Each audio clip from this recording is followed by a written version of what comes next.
It's a sad day in the garage. There's no easy way of saying it. McNulty has got his first scar. I got a chip in my windshield. There's a chip in my windshield, a chip in my soul, a crack in my heart. I don't know where to go from here. Wake me up from this nightmare, can't bear anymore. Cut me deep, my poor Tesla, it's my third world war.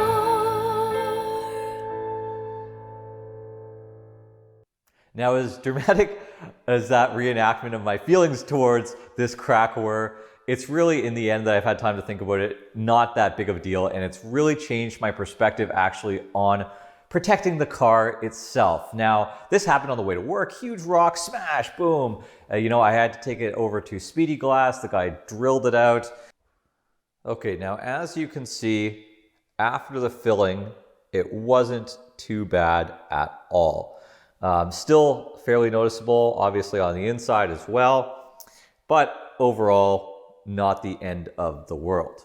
Now, for the last 3 months since I bought this car in September, all I thought about was driving it, having a blast, but also keeping it looking like it did on day one. And obviously, I'm having to come to the realization that this is not completely, in my hands. This is not totally possible to do.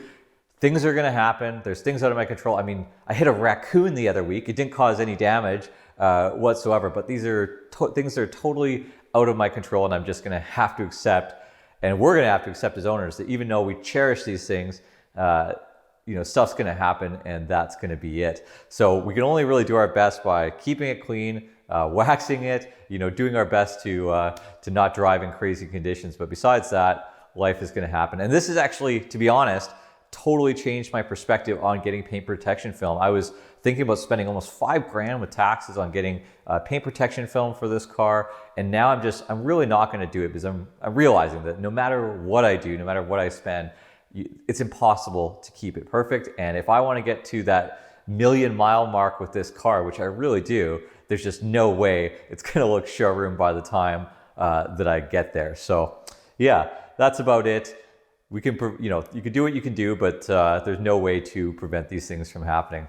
Now, if you guys can, in the comments below, if you are also having your first scars happen on your cars, or you have a story about a funny story, about how it first happened, then put it in the comments below, and I would love to chat with you about it. Thanks again for watching, and hopefully I won't have a second scar video anytime soon. And a special thanks out there to that raccoon I hit last week for not scratching it up.